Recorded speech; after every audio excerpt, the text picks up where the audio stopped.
Welcome to Salaam Nerds Podcast. We do reviews and recaps of your favorite TV shows, movies, and current events. Yo, it's the Salaam Nerds. My name is Steve, aka Watch the Geeks. I'm here with my boy Chad. We drop live episodes on YouTube on Sundays, Tuesdays, and Wednesdays at 10:30 p.m. Eastern. Thank you to all our supporters. Please help us by subscribing and leaving a good review on Apple Podcasts and Spotify. All episodes can also be found everywhere podcasts are found. Yo, Salaam Nerds. It's your boy Neebs, aka Watch with Neebs, and I'm here with my co-host Death, aka DJ Goonies. DJ Goonies. Yeah, that's a very appropriate description for this episode. This episode, I am telling you, man, I love this show. And, listen, The Acolyte, I think it saved it at the end, but I didn't really enjoy The Acolyte as much as some other people did, which is fine. A lot of people loved it. A lot of people thought it was great. I am happy for them. I didn't find myself liking The Acolyte until the very end when things started coming together, and I was like, okay, cool. It's a good show. It ended pretty good, but I did not like the journey there. This, I'm loving the journey. I'm loving every episode. Like, it doesn't feel like an incomplete story. Every episode feels like a real story, and I am really enjoying the kid-like feel. Who knew making Star Wars for kids would bring the joy back in Star Wars? Surprise. We forget often the Star Wars is for kids, and I feel like this show captures that magic, and I really, really am enjoying it. How about you? Yeah, I'm enjoying it too. I know a lot of adults watch Star Wars because that's just their thing.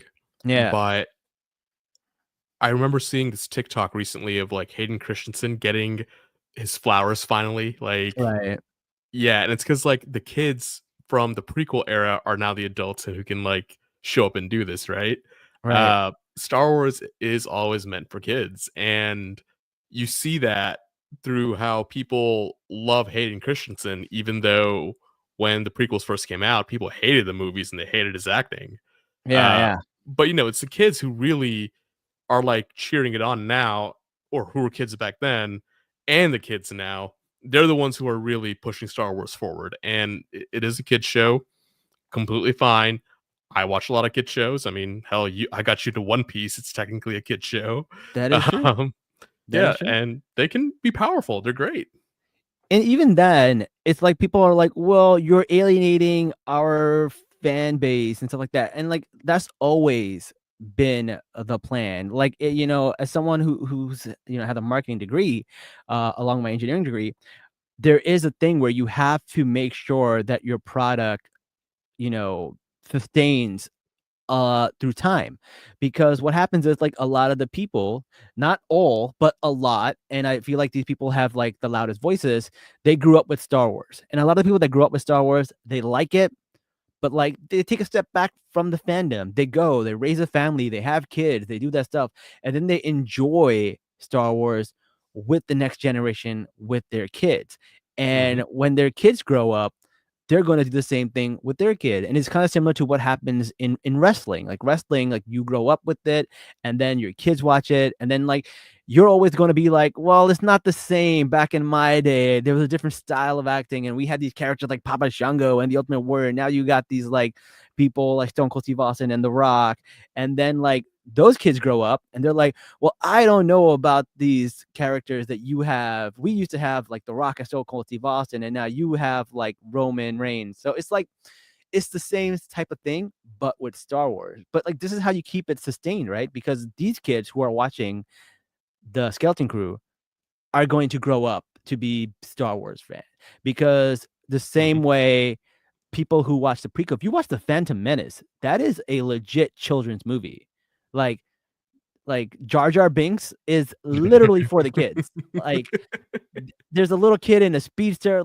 That is a movie for kids. That's where they get them. That's where they hook them. Then they get you. And then, as those movies get older, the kids are getting older with it too. So like when you get to Clone Wars, they're a little bit older and they could understand that. And then when they get to which Revenge of the Jedi, I don't know, sorry, Revenge of the Sith, they're even older, and then you can go dark with a lot of the story on like they're fighting on Mustafar and stuff like that. And that's the formula. It does work. It is a good way to sustain Star Wars throughout the ages, and I feel like Skeleton Crew is a great way to do that. I like to point out that Jar Jar Binks is a Sith Lord, and there's nothing you can do to convince me otherwise. You know, there's a Lego episode where they go full Jar Jar Binks as like a Sith. I love that. There is a Star Wars Lego where Jar Jar is finally a Sith, and it's hilarious. Bruh, he's too strong. Like, but like, yeah, this show has Goonie elements, but like, it's not the only element that it has. It also has a lot of like Pirates of the Caribbean elements. I don't know if you feel that, because like it feels like a pirate show for kids. it is a pirate show. Like, literally, they went to a pirate spaceport in the second episode. Even when they were like in the first episode, in the first scene where the ships are like attaching to like the other ship, it's kind of like a pirate ship putting planks on there so they can walk across or swing across. It's very pirate like, and pirates have always been part of Star Wars. Like if you watch like Clone Wars and stuff like that, we've always seen the pirates. Though it's ironic because the pirates are always coded Indian in the in the whatchamacallit, in I believe like Clone Wars and even Rebels, because they always play like Indian music in the background when they show up, and like I guess like the West Indies, which is the Caribbean. Correct. Yeah, I was gonna say like that's how it happened. Yeah, you can see where they got that, and I think that's really cool. I know when the show started, people were like mad, like, "Oh, it's a show for kids. Who wants a show for kids?" And I'm like, just because something's a show for kids doesn't mean it can't be good. Like Miss Marvel was a show for kids, and it was good. People, if you're watching Miss Marvel expecting something like Loki or Deadpool and Wolverine, you came in with the wrong homework assignment. Like you didn't understand the assignment. Like, right? So like same thing. If you come into, Skeleton Crew expecting Andor, you didn't get the right assignment. This is supposed to be a fun children's show, and they do it in such a good way. And John Watts is, the creator, and he's done Spider-Man, and Spider-Man has definitely that coming of age style storytelling, which is so well done. So I'm a big fan of like this style of Star Wars storytelling. Like I am of the opinion that, Star Wars, just like Marvel, is a buffet. And, sometimes there's something at a buffet you don't like, you don't eat it, right? But like you want it there so other people can have it. And I feel like this is something for a lot of people to enjoy. This is the chicken nuggets of Star Wars. And who doesn't love chicken nuggets? I mean, I can't argue with that logic because this is really good. Yeah. Oh man, it's really, really good. There's a lot of characters that I love, but I think my favorite character has got to be SM-33, played by Nick Frost, which I think is just such a good character, like a droid who's also a pirate. It's just so funny to me. I mean, I have a soft spot for Neil, but like, well, we'll get to Neil. Neil is the heart of the story. We love Neil. But SM-33, second favorite character. Wholeheartedly agree. He might be my first favorite droid, to be honest with you. I don't know. Oh, I can't say first favorite. Who's your favorite droid? It was the one from Mandalorian. Oh, the Mandalorian. Who's the droid from Mandalorian? Oh, the one the one Taika Waititi played. Yeah, that one. Yeah, he went out in the Blades of Glory. Shout out to him. They brought him back a little bit though, but yeah, that's a good one. The one from Andor is good too, but I don't know, man. IG-11 was his name. That's right. IG-11. Yeah. Yeah. I feel like Nick Frost does such a good job. Nick Frost, as you know, from like Shaun of the Dead and like so many other things, does such a good job in this, man. He just kills it. The pirate accent, everything. Actually, you know what? Ask me next week. Maybe my opinion will change. Because also SM-33 Like, I understood like he lost his memory a bit and he started, he wasn't Yeah. acting, the way he was supposed to. Oh And it yeah, was yeah. only at the very end of episode 4 did we really see like the true SM33. That is Yeah, so true. maybe next week or whenever we do the second half of this, my opinion might change. And I'm open Yeah, to that because that he's is true. really good. Yeah. He is solid. He is great. I like that. I also love the idea of the little rat in his eye. It reminds me of like Ratatouille. It reminds me of like a pirate with the parrot on his shoulder Oh always. yeah, yeah. Yeah, like it's just like a living creature there. It's like, oh cool. The irony is that the last episode 4, was directed by the directors of Everything Everywhere All at Once, and they had a parody of Ratatouille called Raccoonatouille, and it's so funny that they also had the rat inside here. So I wouldn't be surprised. That might be really really cool little Easter egg that we don't know about yet. I mean, Uh, Raccoonatouille was really funny and everything everywhere all at once.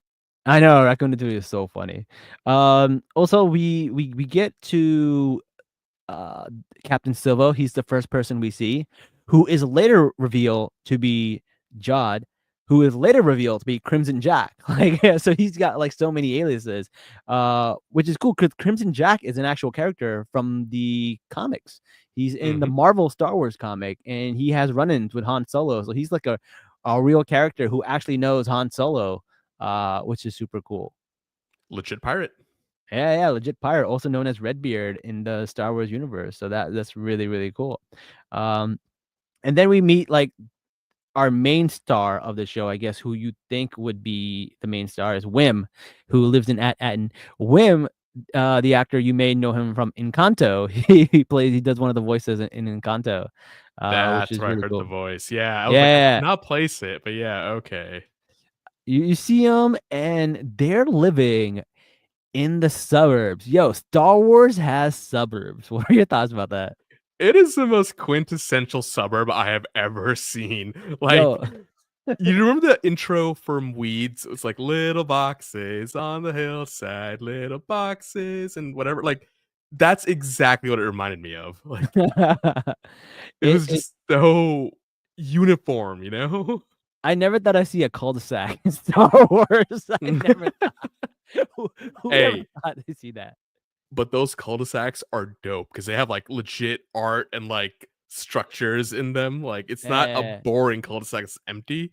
It has like sculptures and whatnot. It's pretty cool actually. yeah, they got like art and everything. Though it's really interesting because like if you look at the history of like how suburbs and these like little cul-de-sacs and stuff were built, they were actually built for rich, well-to-do people to move away from the city to get away from the urban ethnic people. Yes. And that's kind of like what this entire planet is doing. They kind of like, They're hey, quite literally hidden from they're everybody. quite literally hidden from everyone and kind of doing that. So it's kind of interesting. So it kind of just like, reflects the whole like idea of a suburb because like, hey, I don't want to live in the city. The city is too dangerous. Let's just like work in the city, but like live somewhere safe and white. Yeah, this whole planet's a suburb, which is kind of wild to think about. Like The whole planet is a suburb. That's so funny. And like suburbs are usually like the architect is usually like paper, like cookie cutters. It's the same yeah. thing over and over again, right? And then they'll go and they'll do that same thing at another place and another place. And like Mhm. all the houses are like, modular where you can just like connect them together and build them that way. And they're a cheap way to do it. Yeah, like these prefab houses. You can even see it in the architecture they had. It's Yeah. like there's like a base skeleton of Yeah. a house, and then they just put like windows here, some wall panels here, and then Yeah. boom, house.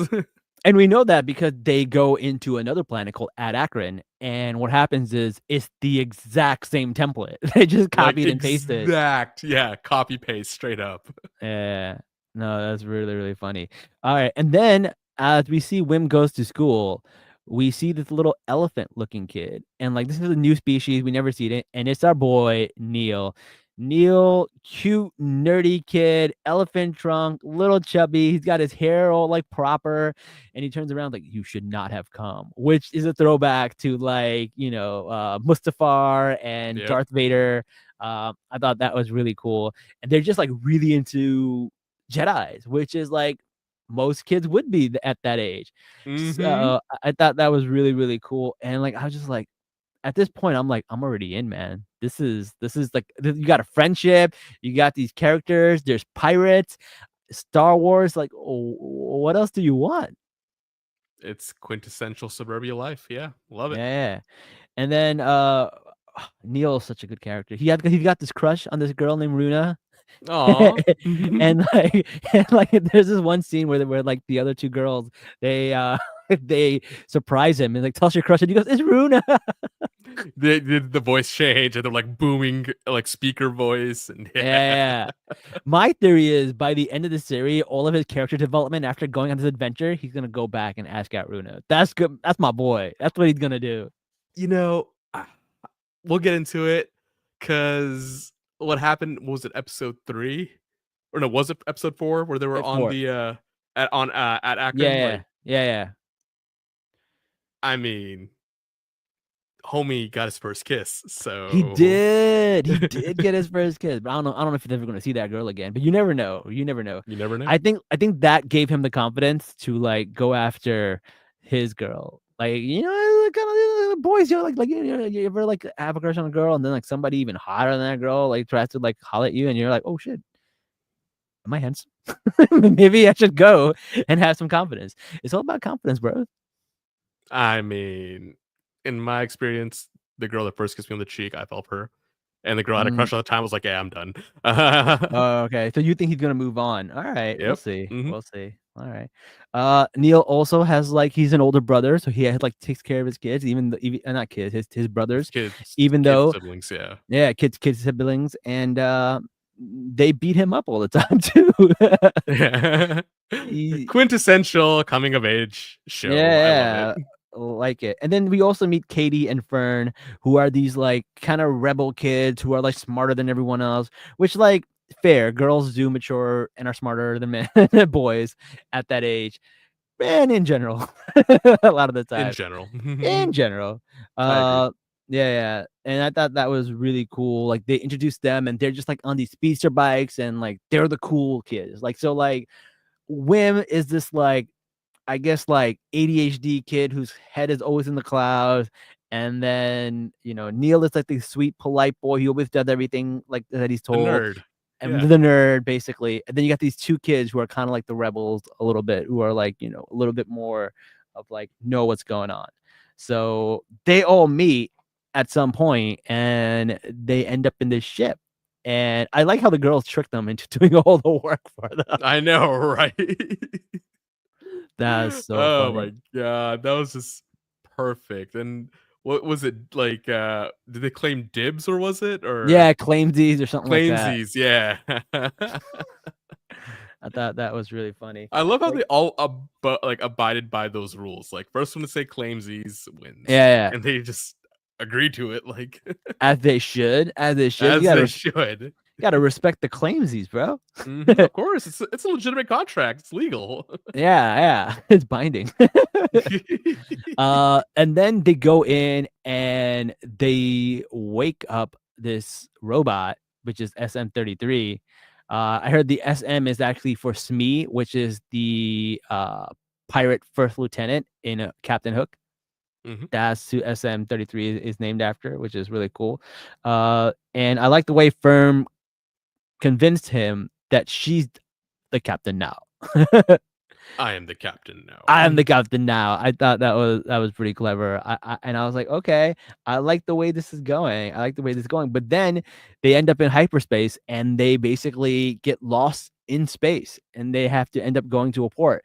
And this was a great pilot episode because you're like, okay, I have everything I want. I got all the characters, I know their personalities, I'm into the story, and now we have like an actual plot. Now we know like there's something that needs to happen. They're out there, they're lost, they need to find their way back home. Kind of reminiscent of like another coming of age story, E.T. phone home. It's kind of got the same vibes. So I was really, really happy with the first episode. I thought it was a great pilot. What were your thoughts? Phenomenal. And I really love what the ship was. Like the way it was like buried, like flipped over, Yeah, and like the forest grew over it. yeah, But also the name of the ship, the Onyx Cinder. So yeah, cool. I yeah. love It's it. cool. I love what like it had all the like dust and debris on it, but then when it went to hyperspace, you see the dust and debris just like push Yeah, off of it. exactly. Just So cool. Yeah. Yeah, I really did like that. And then we also have like the parents of these kids who are like super worried.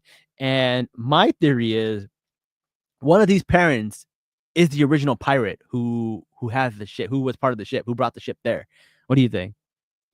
that's a good theory, actually. But also, I don't know how that would work because this planet is part of the Great Work, right? Yeah. And the Great Work are projects done by, was it Lena So? Mm-hmm. And she was like the galactic president way back when. Mm. Uh but this would put it in the High Republic era. Yeah. And so it's somewhere like this project of this planet started somewhere between 5,000 and 200 years before the present time, Yeah. Well, right? because of the coins they have, like their money Right, is yeah. like old Republic money. Yeah. Right. So how would you land on a planet like this that's practically old, right? Like you would Yeah. notice something like that and Yeah. then hide the ship and have like a forest to grow over it. Like there's something Ah. more here. Like it couldn't have been an original pilot who's still alive. Like it has to be a bit older, I Um. think. Oh, maybe you're right. Because the thing is, I was thinking like some pirate came there and he wanted the gold, but he ended up falling in love with somebody and decided to just stay there. But then that wouldn't really explain how like all the moss and everything grew on top of the ship. Right, yeah. And like that ship Mm. obviously crash landed. It was upside down. Oh, it was upside down. I didn't even notice that. Yeah, and the people in there were dead. So They were dead. they were So, dead. They some of were them were skeletons. some of them were yeah. They're most well skeleton crew, right? Yeah, so I don't buy that theory just because Yeah, of the way it is. yeah, But maybe um the ship crash landed and then the crew had a fight and there was a survivor and maybe he stuck around and then just assimilated. And then his descendants are like women, all that. Maybe yeah. that could work. Well, But we do learn that SM-33's old captain came to Akron to find the coordinate of Aten and then crossed it out and then programmed him to forget. So yeah, like he can't just have died because he went out of his way to protect that planet and he went out of his way to make the robot forget. So maybe he was one of their leaders and we get to meet him in some of the future episodes. yeah, I think it's something more of like a legacy. Like A legacy, I maybe, think yeah. whoever did land there, if that theory is correct, then like Wim and all them are like super far descendants of it. It's not like Yeah. they're the ones who landed. It's like, oh, this is a family secret that's been passed down for some time. Yeah. It would be really cool if the person who was the owner of the ship was actually an ancestor of Fern. Therefore, she technically should be the captain of the ship. Oh, that'd be cool too. Yeah. Right? Cool little callback. So I would like to see that. All right. So then they go to this port and they start. This is my favorite part. He puts the gold coins in his shoes and his socks, which is, oh my God, that is hood coded. Because if you're from the hood, that's where your money was. If you grew up in the 90s before there was credit cards and stuff, you would put all your money either in your underwear or in your socks. That's just the way it is if you were a kid. I So remember going to Pakistan and I was like 9 or 10. And yeah, my mom told me to put some cash in my socks, in my shoes. And I would you gotta walk do that. around like that. And You gotta then do like that. when we are going on the planes, like from the Yeah, planes to our home in Karachi, yeah, she told me that's how we're gonna move the money. yeah. Oh my God, that's so funny. All right. So when these kids get to the spaceport, this pirate spaceport, basically, there's a dance club, and I'm like, is this our first Strip club in space? Is that It's not what the this is? first. I know there have been previous ones in Star Wars, but Oh, okay. I was gonna Well, say these kids are about to come of age very quickly. I know. And this like this dancer is like, yo, this is not a place for kids. We need to get these kids out of here. They're the scum of the world are here. We need to get these kids out of here. So Yo, bless her heart. whoever that dancer was, good on her. Good Like, on her. yeah, like I feel so bad the kids didn't trust her. I I feel like they know. should have. What a nice lady Right? who was Like, no forced matter how into a dark the world profession. is, like You still don't care know about the why she was kids. doing that. She could have been forced into Yeah. that, profession by her environment. People don't have choices sometimes. Who Or knows? something more sinister than her environment by someone else. But then she Yeah. still has a heart of gold. Like, yeah, like I want to know who that is actually. We love this prostitute with a heart. I don't even know what she does. We went from I don't stripper know to either. prostitute. Yeah. She could be the manager of this establishment and be a fine, Mhm. upstanding citizen for all we know. Let me look that up. Skeleton crew. Woman worried about kids. All right. Well, while you look that up, we do meet Judd in the brig. Melna. Melna. That's a dancer's name. Yeah, right. Yeah. All right. So we do meet Judd in the brig, and he does have the Force, and they assume he's a Jedi, though he never says he's a Jedi. They just assume. So now we're coming to the point where there are people that are Force sensitive and have Force powers that are not Jedi. We're getting more and more out of this, which is great because we're getting further away from the Luke and Leia Skywalker family, which Yeah. has really been hit or miss, to be honest with you. I'm kind of over them. I kind of still like the idea of a dynasty, but also I do want to see more, and I'm glad we're seeing more. Yeah. Just like that one blind one from Rogue One, Yeah. like that was cool. Like, yes, That was show really me cool. more Force sensitive people that are not Jedi. Like, That this is that dude, good. and he had a disability. It's like Yeah. the bro with the Daredevil of Star Wars. Mm-hmm.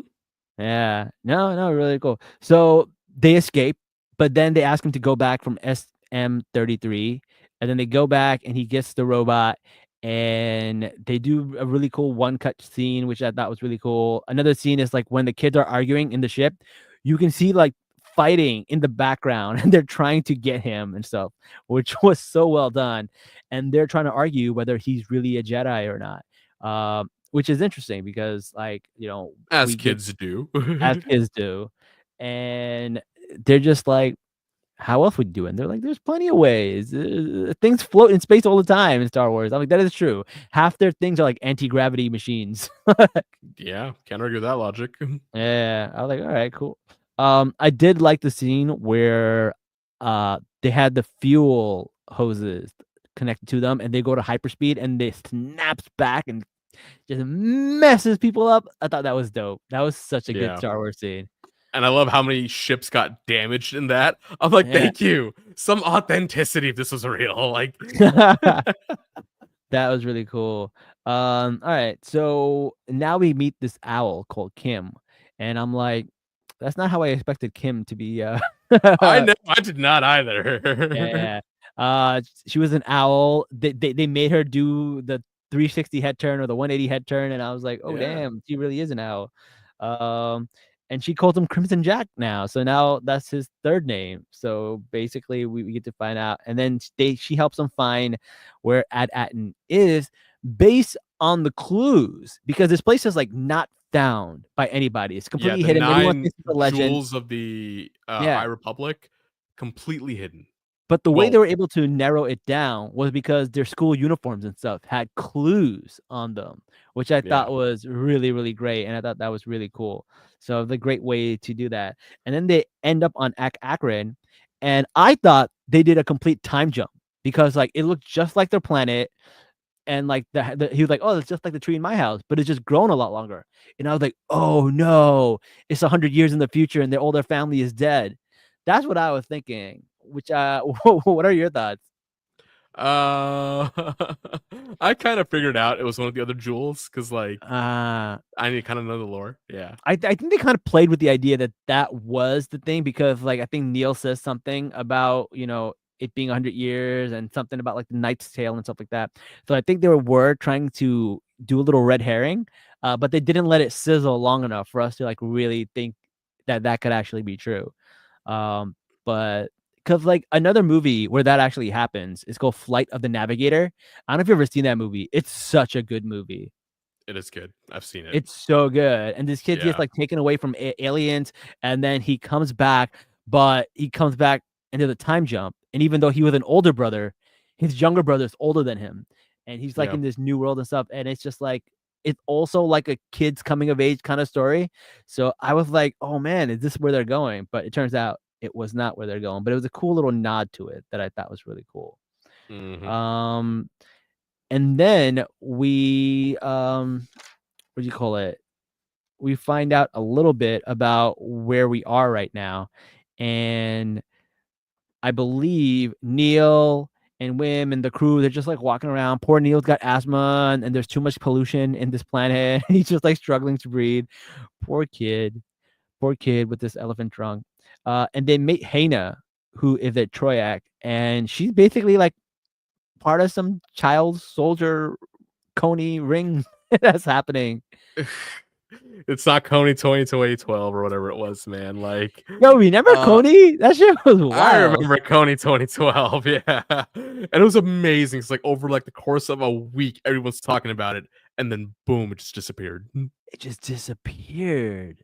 It just Yeah. disappeared. They discredited the director. Apparently, he just like crashed out in the middle of the street and got like naked, and everyone's like, "Oh, this guy's crazy." Never mind. Even though all the stuff he documented was like still true and still happening. Yo, what happened to that? Like, I don't know, is bro. Coney still alive? I don't know. Huh. I don't know what happened to it. People moved on. That's the sad state of the world. Yeah, right. Just within a minute, people moved on. It was like the Pokemon Go of like social.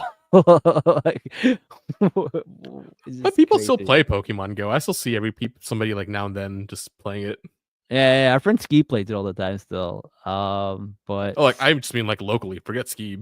uh, I, it's not as crazy as it was then though. So this is like the anti-war of Pokemon Go. It's what it feels Yeah. like.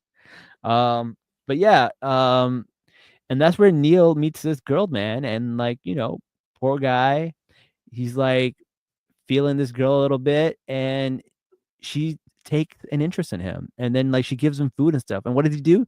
He gives it to people who were hungry outside. What a good kid.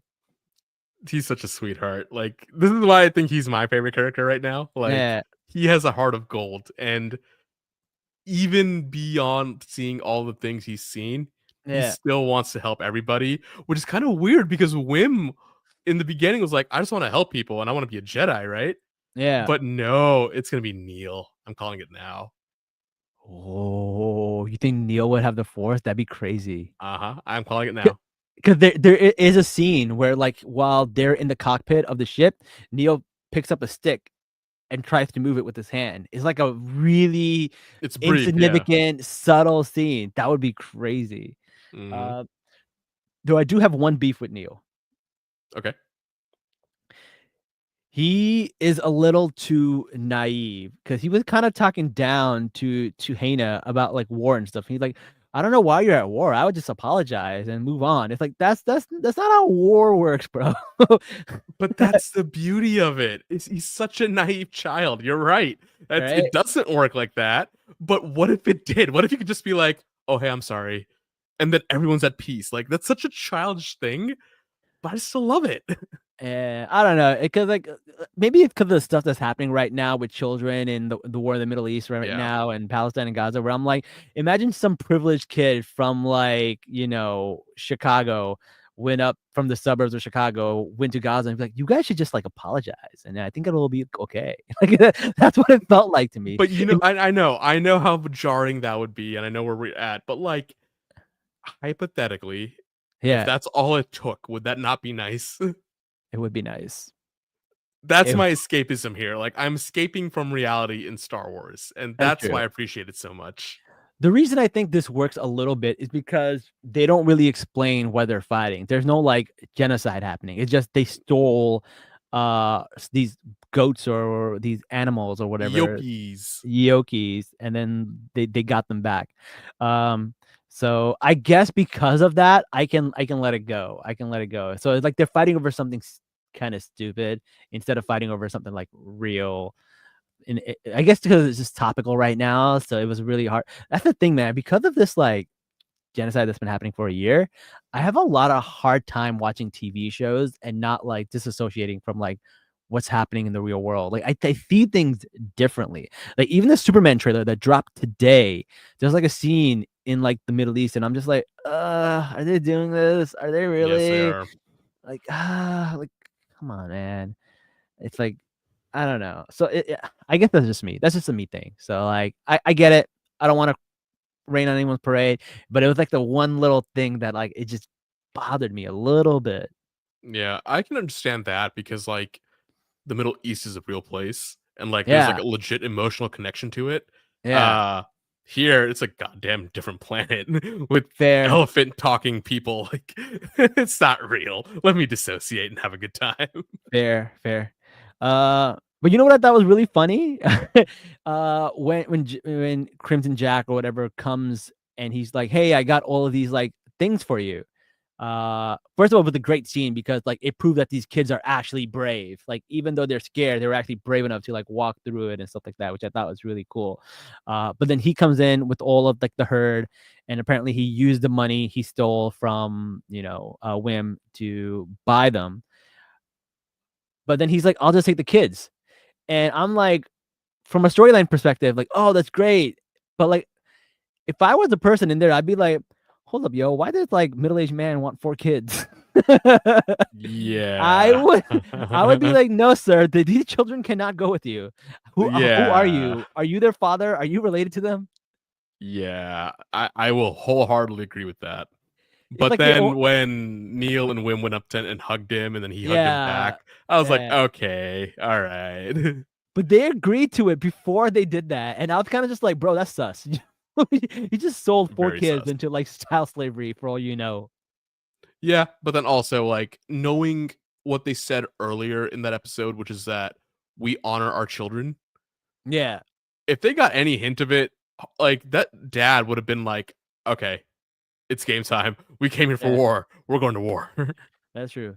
At first, I was like, you know what? That's messed up that they have these like child soldiers and stuff. But then when you think about it, like Ahsoka was literally a child, and she was probably Haina's age, All and I'm Jedi are child soldiers. pretty much all the Jedi's are like child soldiers. Straight up, they take them when they're like babies and like train them in the Force instead of like younglings. Like they're literal child soldiers. Yeah. Like Crimson Jack is probably the lucky one who Jedi thing he probably kept secret for such a long time. Yeah. Eh, Yeah. Like, let's accept the fact there that the Jedi are a cult. yeah, they're definitely a cult. All right, so Neil gets his kiss. They go into the tower. They find all of the written coordinates, and that's where SM-33 flips out. And he's like, "Yeah, if anybody comes asking about it, I'm supposed to kill them." And he gets like all big, and he actually gets physically bigger. And as he's trying to hurt all these people, little Neil throws like a little rock and saves everybody. My man. Yo, we like Neil. My He tried to favorite character. he tried to he tried to like mansplain a little about war to people, but other than that, he's great. He's a child who doesn't know That is better. true. That is true. He's a child who doesn't know better. We like him. We like him. It's so Uh, cute. we do like him. Then they turned off the robot, but not before Fern was like crashing out, and she's like, "I shouldn't be captain. I don't know what I'm doing." This scene was incredible. This girl who Yeah. can act, because I was like, "Oh man, you forget they are kids," and she's like, "I don't know They're what I'm doing." kids. Yeah. And then all of a sudden, she remembers how she tricks her house robot droid to lie for her, and she uses that logic to override the algorithm inside the robot's head and got him to remember his memories. Mm-hmm.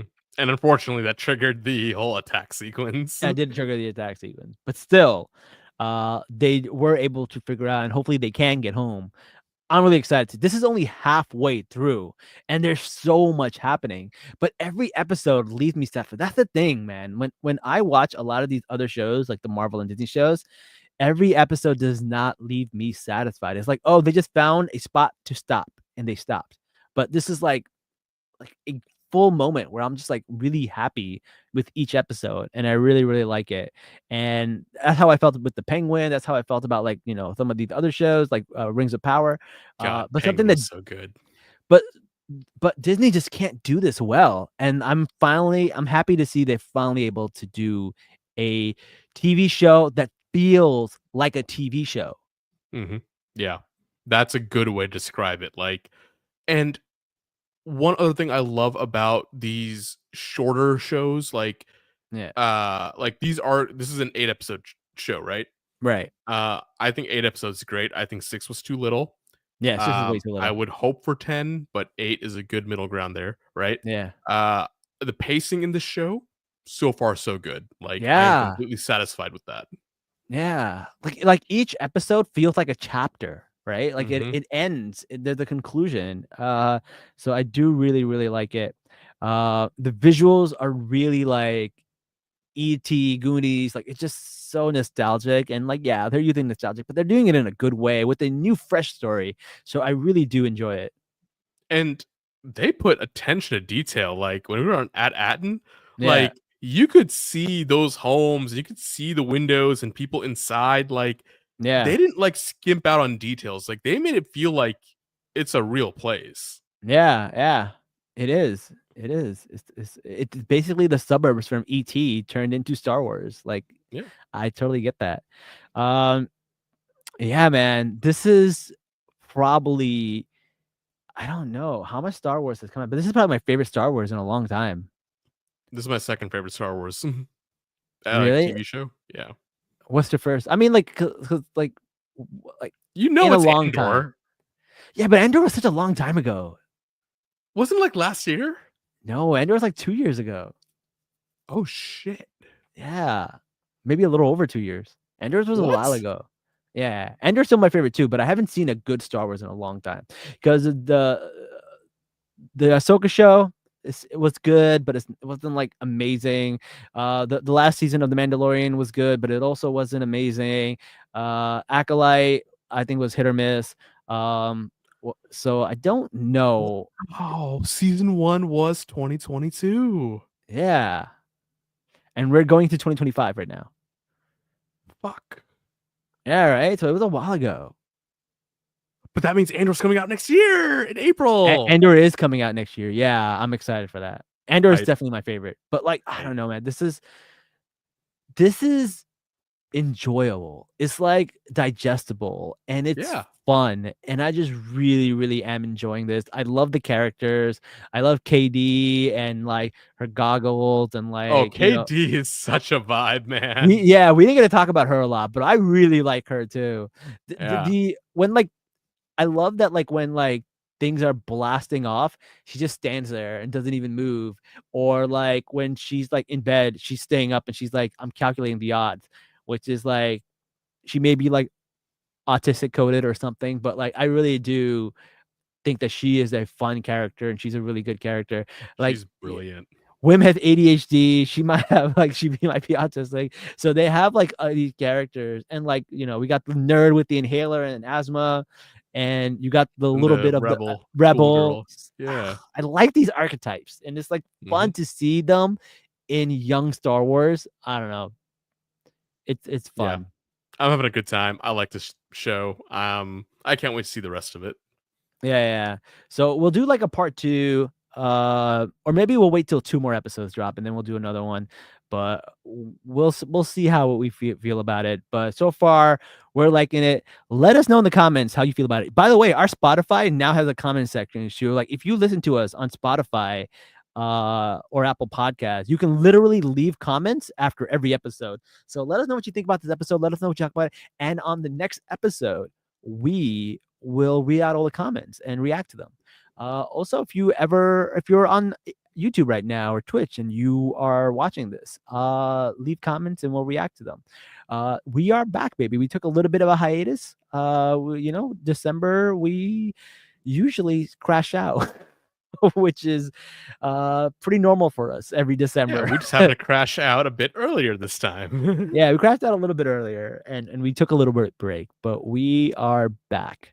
And we both gone through a little bit of tough times, but we'll get tough through time. Yeah, tough times make tough people. So that's the way it works. But everybody, listen, I just want to say we've been doing this for almost 4 years. We love you guys. We love the people that come on. it. I was Has it been checking. 4 years? I think either 4 or 3. I don't remember. Did we start during COVID or at the end of COVID? No, it definitely was like 2022 when we started. There's no way. It's only been like 2 years, my God. Or Oh yeah, my it's only been God. 2 years. Did I go through a time loop? Like, am I? I feel like Yeah. I remember the idea of the podcast started during COVID. Yes, and I remember meeting you at UPNA in 2021 in Orlando. We didn't have a podcast back then. Right, and I know we started in January of a year. That was very likely 2022, man. That's good. That's good. And by the way, I don't know if people have noticed this. While we were away, something amazing happened. We hit over 10K on YouTube. Oh, snap. We are over 10K. So it's all of 2022, all of 2023, all of 2024. We're going into our 4th year. It's been 3 years. 4 years. Yeah. We're in 4th year residency here on YouTube. Gotta love it. We will be going into fellowship next year. Who knows? Yeah, right. We'll finally launch Haram Nerds and all the other things you want to do. Listen, Haram Nerds is coming. Haram Nerds is coming. I love how we keep teasing people with that and just never follow through on it. We've been talking about Haram Nerds since Haram Nerds and Rister Bros. We've been talking about since the first episode. Yeah, right. And it has not come to fruition. All right, guys. Thank you so much for being here with us. We love you guys. We love all the comments. We love everyone who supports us. I know there's a lot of people out there who listen to our podcast, but they don't interact with us, and we don't really know who you are because you don't really comment and stuff. We love you too. We appreciate you guys. Yes, we got do. the Spotify wrap up, and there are a bunch of you who listen to us religiously. We're on #1 for at least 50 people. I don't know who you 50 people are, but we love you. We gotta do a hangout one day, man. Just invite all these people. Just meet up somewhere. I know. We really should. Anyway, guys, thank you so much. Like, share, comment, subscribe, and until next time, guys, Salaam, nerds. Peace.